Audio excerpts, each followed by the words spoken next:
Good morning students. आज का हमारा टॉपिक है हेमेटोपोएसिस। हेमेटोपोएसिस क्या होता है? Synthesis of blood cells. Haematopoietic stem cells क्या करवाती है? हेमेटोपोएसिस करवाती है। Haematopoietic stem cells present in different position in different development stage. Life के डिफरेंट डेवलपमेंट स्टेज में हेमेटोपोएटिक स्टेम सेल्स हमें डिफरेंट पोजीशन में मिलती है।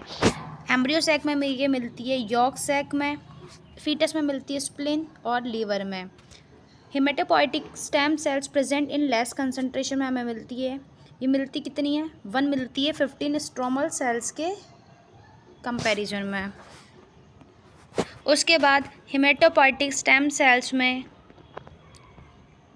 सेल सिग्नलिंग कैसे चलती है और वो कैसे different type of blood cells का फॉर्मेशन करवाती है। हेमेटोपोएटिक स्टेम सेल्स होती क्या है? हेमेटोपोएटिक स्टेम सेल्स होती है मल्टीपोटेंट नेचर की, मतलब ये ओनली से ब्लड सेल्स का फॉर्मेशन करवाती है। सबसे पहले ये क्या करवाएगी? खुद का सेल्फ रिन्यूअल करवाएगी।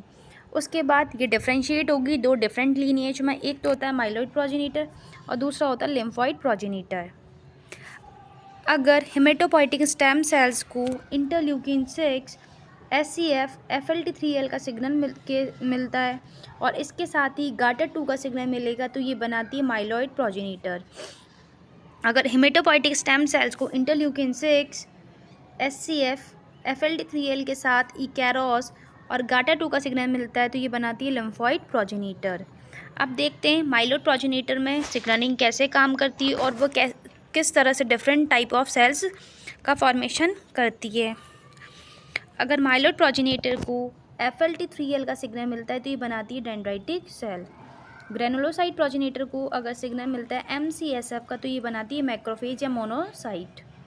अगर ग्रेनुलोसाइट प्रोजेनिटर सेल्स को सिग्नल मिलता है GCSF का तो ये बनाती है न्यूट्रोफिल्स। अगर माइलॉइड प्रोजेनिटर को इंटरल्यूकिन 5 का सिग्नल मिलता है तो ये बनाती है ईसिनोफिल प्रोजेनिटर और आगे जाके डिफरेंशिएट करेगी ईसिनोफिल्स में।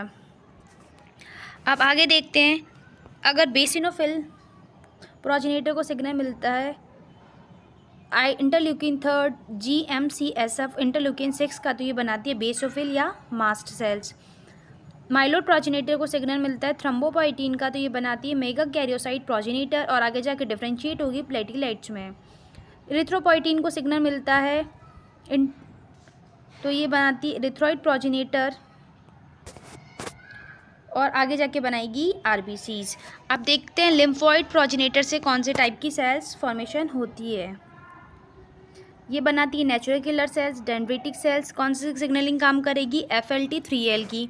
और यहाँ पे काम करती है बीटा सेल्स। और ये बनाती है T सेल्स भी बनाती है, जो बनाती है T helper cells, T regulatory sales और T साइटोटॉक्सिक सेल्स। इनका मैच्योरेशन होता है थाइमस ग्लैंड में। अब आगे देखते हैं, जो हमारा नेक्स्ट टॉपिक है वो है CD मॉलिक्यूल्स। CD मॉलिक्यूल्स क्या होते हैं? ये होते हैं क्लस्टर ऑफ डिफरेंशिएशन मॉलिक्यूल्स। ये क्या होते हैं? स्पेसिफिक प्रोटीन्स होते हैं जो कि एक्सप्रेस्ड होते हैं सेल सरफेस के ऊपर। अब देखते हैं beta cells, T helper cells, T cytotoxic cells और नेचुरल किलर सेल्स के ऊपर कौन से CD मॉलिक्यूल्स मिलते हैं। बीटा सेल्स के ऊपर मिलता है CD19, CD28, CD32, CD36, CD80 और 86, इसी को क्या बोलते हैं? B7। उसके बाद T हेल्पर सेल्स को बोलते हैं CD3, CD4, CD28 और CD40। T साइटोटॉक्सिक सेल्स को बोलते हैं CD3+, CD8+, CD28+ और CD40+। नेचुरल किलर सेल्स को बोलते हैं के पास मिलता है CD16, CD56 और CD16 को बोलते हैं FC गामा आर्थर रिसेप्टर। ये रिसेप्टर होता है IgG एंटीबॉडी का। अब हमारा नेक्स्ट टॉपिक है cells of the innate immunity. जो फर्स्ट सेल है वो है डेंड्रिटिक सेल्स। डेंड्रिटिक सेल्स क्या होती है? स्पेशलाइज्ड एंटीजन प्रेजेंटिंग सेल्स होती है। ये एक्सप्रेस करती है MSC क्लास 1 को, MSC क्लास 2 मॉलिक्यूल्स को। अगर डेंड्रिटिक सेल्स MSC क्लास 1 को एक्सप्रेस करती है तो ये एक्टिवेट करेगी T साइटोटॉक्सिक सेल्स को। MSC क्लास 2 एक्सप्रेस होती है तो ये एक्टिवेट करती है T हेल्पर सेल्स को। Dendritic cells are synthesized from myeloid progenitor and lymphoid lineage दोनों से। सिग्नल काम करता है FLT3L, फुल फॉर्म होती है FMS like tyrosine kinase ligand. ये 3 टाइप की होती है। फर्स्ट होती है हमारे पास interstitial and interdigitating dendritic cells, ये इसका काम होता है antigen trapping and presentation. Second होती है follicular dendritic cells, not antigen presenting cells, ये एंटीजन प्रेजेंटिंग सेल नहीं होती। थर्ड होती है plasmacytoid dendritic cells, play important role against viruses, ये में वायरस के अगेंस्ट प्रोटेक्शन प्रोवाइड करती है। प्रोडक्शन और type first interferons. Second cells of innate immunity is macrophages।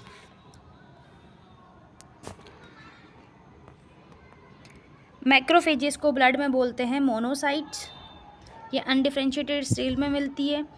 Tissue में इसको बोलते हैं मैक्रोफेजेस, होती के एक ग्रेनुलोसाइट्स होती है।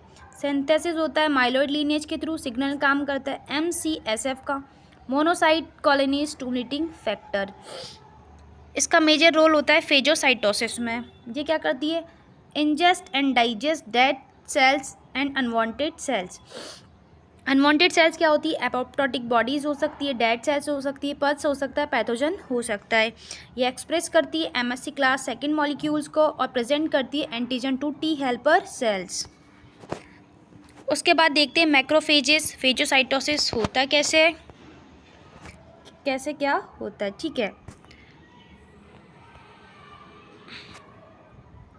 इसमें क्या होगा, पैथोजन एंटर करेगा थ्रू द साइटोप्लाज्मिक प्रोजेक्शंस, उसके बाद बनाएगा फेजोसोम। फेजोसोम आगे जाके लाइसोसोम से बाइंड करके बनाएगा फेजोलाइसोसोम। फिर क्या होगा, जो लाइसोसोम एंजाइम्स है वो उसको डाइजेस्ट करेंगे और जो डाइजेस्टेड मटेरियल है वो रिलीज आउट होगा बैक्टीरियल सेल से। उसके बाद देखते हैं क्या होगा, bacterium became attach to the membrane invaginations called pseudopodia. Second है bacterium is ingested forming phagosomes, bacteria ingest होने के बाद बनाएगा फेजोसोम्स। फेजोसोम बाइंड करेगा लाइसोसोम के साथ और बनाएगा phagolysosome. Lysosomal enzyme digest captured material, lysosomal enzymes है वो डाइजेस्ट करेगा कैप्चर्ड मटीरियल को। उसके बाद जो डाइजेशन प्रोडक्ट है वो क्या हो जाएगा, release from the cell. Next cell of the innate. अब देखते हैं कि जो मैक्रोफेजेज है उसमें डिफरेंट ऑर्गन्स में उनके डिफरेंट नेम है। अब देखते हैं लंग्स में ये होती है एल्वियोलर सेल्स, स्प्लिन में होती है स्प्लेनिक सेल्स, लीवर में होती है कफर सेल्स, बोन्स में होती है ऑस्टियोक्लास्ट सेल्स, किडनी में होती है मीजेनग्लाइल सेल्स, ब्रेन में होती है microglial cells. Next cell of the innate immunity is natural killer cells. ये क्या करवाती है, killing of virus infected cells. इनके साइटोप्लाज्म में मिलता है perforins and granzyme A and B। और किलिंग कैसी होती है, साइटोटॉक्सिक किलिंग होती है। एक्सप्रेस क्या करती है, ये एक्सप्रेस करती है FC receptor of IgG antibody, इसी को हम बोलते हैं FC गामा आर्थर रिसेप्टर या CD16। सिंथेसिस होता है लिम्फॉइड प्रोजेनिटर सेल से। ये क्या करवाती है, ADCC करवाती है, antibody dependent cell mediated cytotoxicity. IgG antibody होती है वो एक्टिवेट करती है NK सेल्स को। अब देखते हैं ADC होता कैसे है। ADC की फुल फॉर्म होती है antibody dependent cell mediated cytotoxicity. होता क्या है, वायरस इन्फेक्टेड सेल्स पे होती है, उसके ऊपर प्रेजेंट होते हैं एंटीजेंस, उनको रिकॉग्नाइज कौन करता है, IgG एंटीबॉडी, और उससे क्या होती है, बाइंड हो जाती है। दूसरी तरफ ये बाइंड करती है FC gamma receptor Arthur receptor, इसी को बोलते हैं CD16, जो कि नेचुरल किलर सेल्स के पास प्रेजेंट होता है। फिर क्या करेगी, एक्टिवेट करेगी नेचुरल किलर सेल्स को और करवाएगी release of perforins and granzymes. फिर क्या होगा, परफोरेंस पोर फॉर्मेशन करेगा मेम्ब्रेन के ऊपर वायरस इन्फेक्टेड सेल्स से, और ग्रेन एंजाइम क्या करता है, A एंड B एपोप्टोसिस करवाएगा और कैस्पेजेस को एक्टिवेट करवा के ये किलिंग करवाएगा वायरस इन्फेक्टेड सेल्स की। अब देखते हैं natural killer sales in absence of antibody में कैसे वायरस किलिंग करवाता है। होता क्या है, जो नॉर्मल सेल्स है उसके ऊपर प्रेजेंट होता है हाई एमएससी क्लास 1 मॉलिक्यूल्स। इसके बाद दूसरी तरफ प्रेजेंट होता है लिगेंड, और जो नेचुरल किलर सेल्स है उसमें प्रेजेंट होता है इनहिबिटर रिसेप्टर और दूसरा होता है activating receptor. Inhibitor receptor bind करता है एमएससी क्लास 1 से और एक्टिवेटिंग रिसेप्टर बाइंड करता है नॉर्मल लिगेंड से। फिर क्या होगा, जो नेचुरल किलर सेल्स है उसमें पॉजिटिव और नेगेटिव फीडबैक दोनों जाएंगे, और सेल्स मतलब नेचुरल किलर सेल्स को पता चल जाएगा कि सेल क्या है, नॉर्मल, तो no killing of normal cells होगा। उसके बाद अगर कोई वायरस इन्फेक्टेड सेल्स है तो उसमें क्या होगा, लो एमएससी क्लास 1 मॉलिक्यूल्स एक्सप्रेशन होगा। फिर क्या होगा, इसमें ओनली सिर्फ लिगेंड प्रेजेंट होगा जो कि बाइंड करेगा एक्टिवेटिंग रिसेप्टर से। इनहिबिटर रिसेप्टर किसी से बाइंड नहीं करेगा, तो सेल के अंदर ओनली सिर्फ पॉजिटिव फीडबैक जाएगा। तो यहाँ पे क्या होगा, killing of virus infected cell होगा। Next cell of innate immunity is neutrophils. Neutrophils क्या होती है, न्यूट्रोफिल्स होती है पॉलीन्यूक्लियर सेल्स।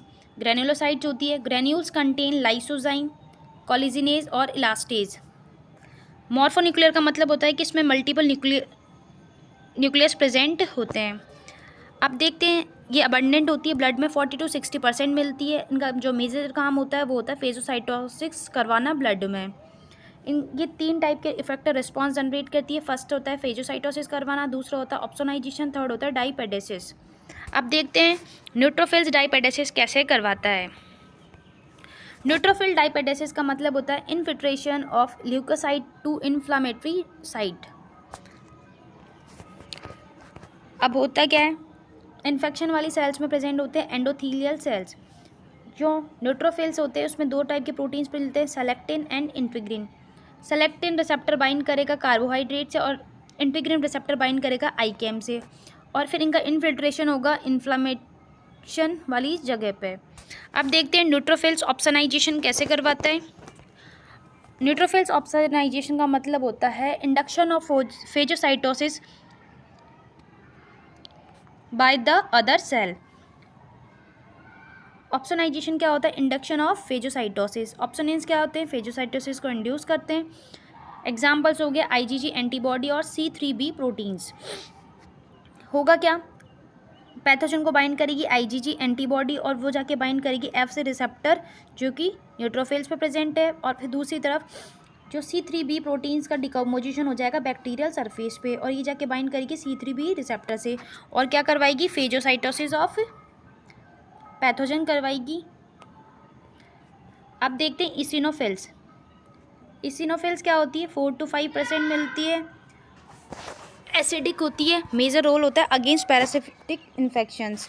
ये क्या करवाती है, फेजोसाइटोसिस करवाती है। ग्रेनुलोसाइट्स होती है, इनके ग्रेन्यूल्स में एंजाइम्स प्रेजेंट होते हैं जो कि डैमेज करते हैं सेल मेम्ब्रेन ऑफ पैरासाइट्स।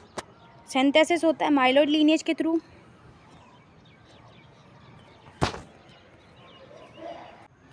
इसमें जो सिग्नलिंग काम करती है वो करती है इंटरल्यूकिन 5। ये स्टिमुलेट करती है इसिनोफिल सिंथेसिस का, और ये एक्टिवेट करेगी टी हेल्पर सेल्स को। Granule contains basic proteins. इसके जो ग्रेन्यूल्स होते हैं उसमें बेसिक प्रोटीन्स होते हैं, और ये इसको डाई कर सकते हैं एसिडिक डाइक इयोसिन से। जब भी पैरासिटिक इन्फेक्शन होगा तो क्या होगा, इयोसिनोफिल का जो नंबर है वो क्या हो जाएगा, इंक्रीज। अब यहाँ पे क्या होता है, आईजीजी एंटीबॉडी मीडिएटेड रिस्पॉन्स होता है, मतलब आईजीजी एंटीबॉडी बाइंड करेगी पैरासाइट्स को और दूसरी तरफ जाके बाइंड करेगी इसिनोफिल से। फिर क्या होगा, किलिंग ऑफ पैरासाइट्स होगा। अब देखते हैं बेसोफिल्स। बेसोफिल्स का जो मेजर रोल होता है वो होता है इन्फ्लामेटरी रिस्पॉन्स जनरेट करना। ब्लड में इसको बोलते हैं बेसोफिल्स, टिश्यू में बोलते हैं मास्ट सेल्स। जो इसके ग्रेन्यूल्स ये क्या होती है, ग्रेनुलोसाइट्स होती है। इसके पास ग्रेन्यूल्स में क्या होता है, वेसो एक्टिव इमीन्स होता है जो क्या करवाती है, वेसो डायलेशन करवाती है। और इसके पास क्या होते हैं, इन्फ्लामेटरी मीडिएटर्स प्रेजेंट होते हैं जो कि क्या क्या होते हैं, हिस्टामिन हो गया, प्रोस्टाग्लैंडिन हो गया, प्रोस्टासाइक्लिन हो गया, सर्टोनिन हो गया, ल्यूकोट्रिएंस हो गया। ये क्या होती है, इन्फ्लामेशन कोज करती है। बेसोफिल्स को डाई करते हैं हेमेटोजाइलिन जो कि क्या होती है, बेसिक नेचर की होती है। बेसोफिल का रोल एलर्जी में कैसे होता है, जब भी कोई एलर्जन एंटर करता है तो एलर्जी की रिस्पॉन्स होता है, और क्या होता है, type first and hyper sensitivity response generate होता है। ये रिस्पॉन्स कैसा होता है, आईजीजी एंटीबॉडी मीडिएटेड रिस्पॉन्स होता है। यहाँ पे क्या होता है, बेसोफिल और मास्ट सेल्स का डीग्रेनुलेशन होता है। अब होता क्या है, अगर कोई एलर्जन जैसे कि डस्ट होगी, चॉक डस्ट हो गया, केमिकल परफ्यूम्स हो गया, वो जाके बाइंड करेगी आईजीजी एंटीबॉडी से, और यहाँ पे जो बेसोफिलम वहाँ प्रेजेंट होता है FC receptor for IgG antibody. इससे बाइंड करने के बाद क्या होगा, डीग्रेनुलेशन ऑफ मास्ट सेल का डीग्रेनुलेशन होगा।